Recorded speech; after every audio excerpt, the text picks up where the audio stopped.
Alright, so we are slowly but surely coming up to a boiling point, I feel like, because from all the stuff that I've heard, every reviewer and everyone that got to see the season early, I should say, they got to episode 5. Next week is episode 5. And so the last 3 episodes, no one knows a thing about. So that's going to be the very interesting thing to watch. But we are slowly but surely reaching a boiling point. And man, when that lid comes off, it's going to come off in spectacular fashion. But just enough of me speculating. Let us talk about Season 2, Episode 4 of Peacemaker. Need I say door? This one was, again, written by James Gunn, but we have a new director in the chair, and that is Peter Sollett. And let me take a look here.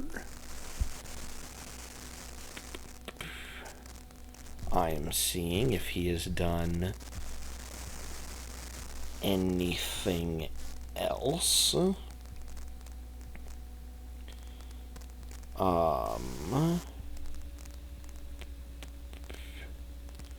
He's done a lot of TV, like Ordinary Joe, The Village, The Path,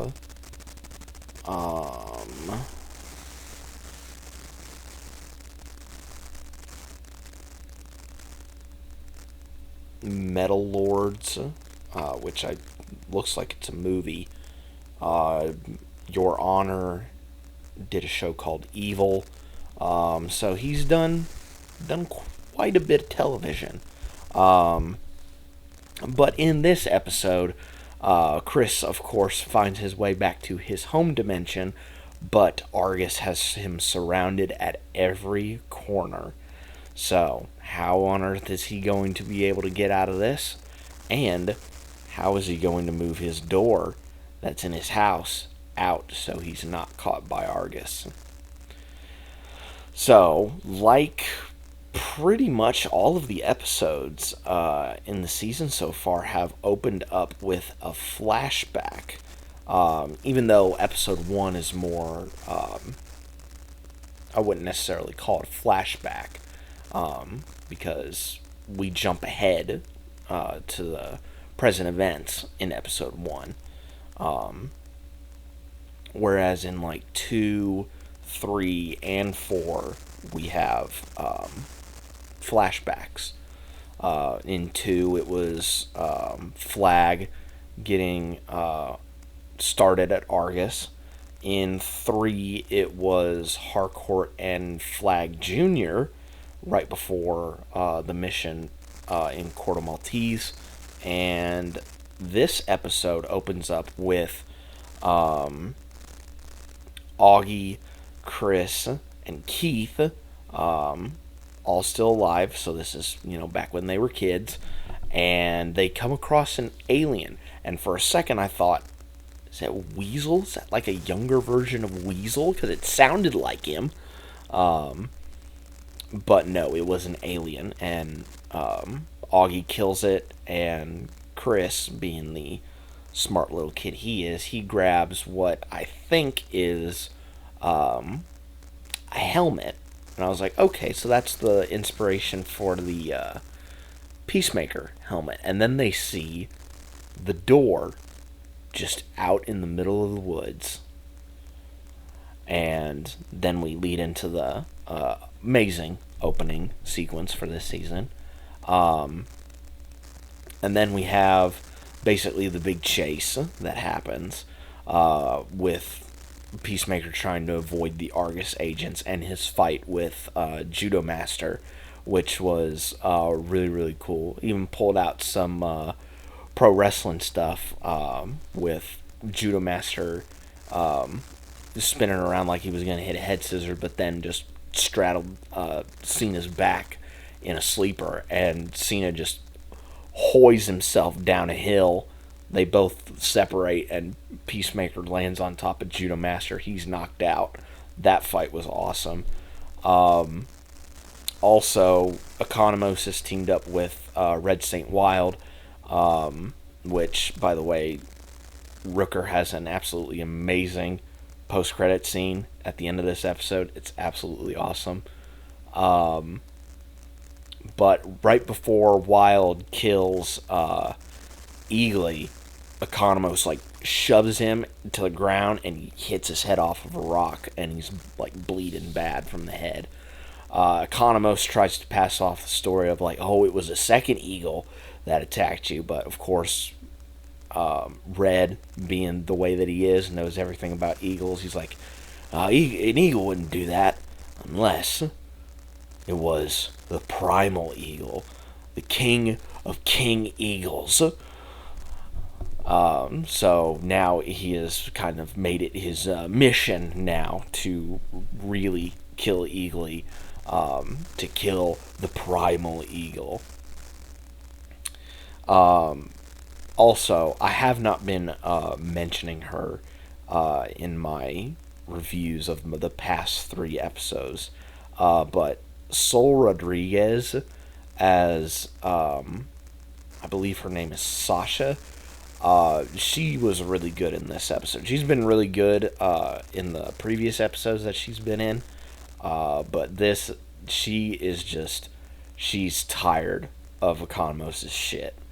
When he is like, you kind of do have to, pay for, putting up with my shit, and she's just like, do you know how to unlock this door? And he's like, yeah, I need to go out and get the stuff from the mobile unit. She's like, the mobile unit that's 20 feet away?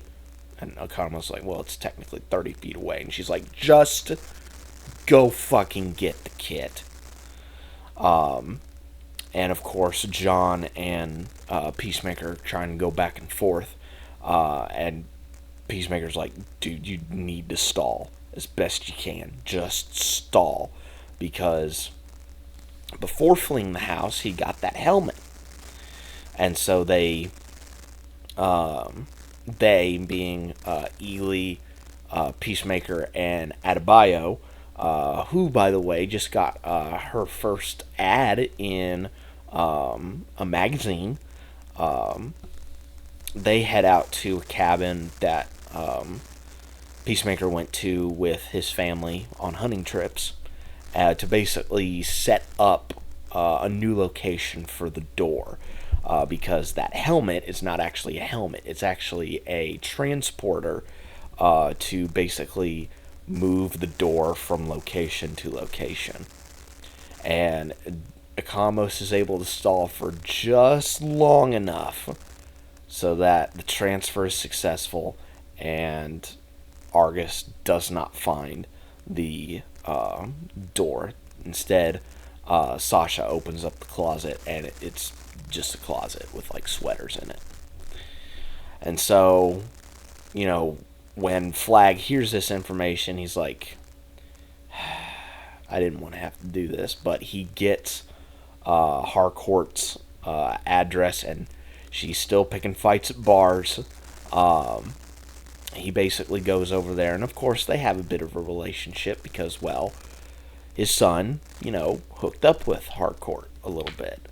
And I also love the fact that Harcourt mentions, I heard that you were recovering from a back injury. And of course, Flag also mentions Pocolistan, which, for any of those of you that have watched Creature Commandos, would know that's where Rick Flag Sr. was. He was with Task Force X. So I thought that was a really cool, just like a little nugget of an Easter egg right there. I thought that was really cool. But, Flag and Harcourt have this long chat. Harcourt's been black booked from every single agency. And Flag's like, well, I think I know one way of you getting back into the good graces of the government. And that is you find us Peacemaker. And sure enough, when Peacemaker and Adebayo have their conversations, like, Adebayo's trying to convince Chris, like, do you really want to go back to that dimension? And Chris is like, yeah, like, maybe the universe just, swapped us. And he basically confesses, like, I killed my doppelganger from a different dimension. It's like, well, maybe the universe effed up, and I got dealt the bad hand, as always, and he got the good life, where he's treated as a hero. And he also breaks the news to Adebayo that the magazine that she's in, that no one reads that, and so no one's going to see her ad at all. And sure enough, Chris texts Harcourt and is like, hey, I want to meet up. And that's exactly what Harcourt wants. She gets the place where they're going to meet up. And so they're going there to meet up. And of course, Argus is going to be there. And from the trailer that was at the end of the episode, Chris is going to get caught, and it appears as though it's going to be the last straw for him, because at the end he's like ready for the next adventure, and it looks like him and Ely are going to go to that other dimension on a permanent basis. But I also think that at the end of that episode, the shoe may drop as to the true intentions of that universe. So it'll be very interesting to see how episode 5 ends next week. But yeah, that is pretty much everything from this episode of Peacemaker. I really enjoyed this episode. It was really, really fun.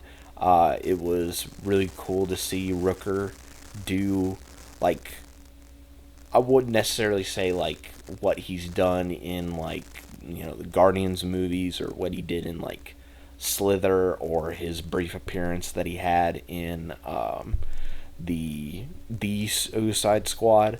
It was most certainly different. He even got to do a rain dance, which I thought was funny and also pretty cool. And yeah, this episode was just a whole lot of fun. A lot of really good action. Action was helmed really, really well.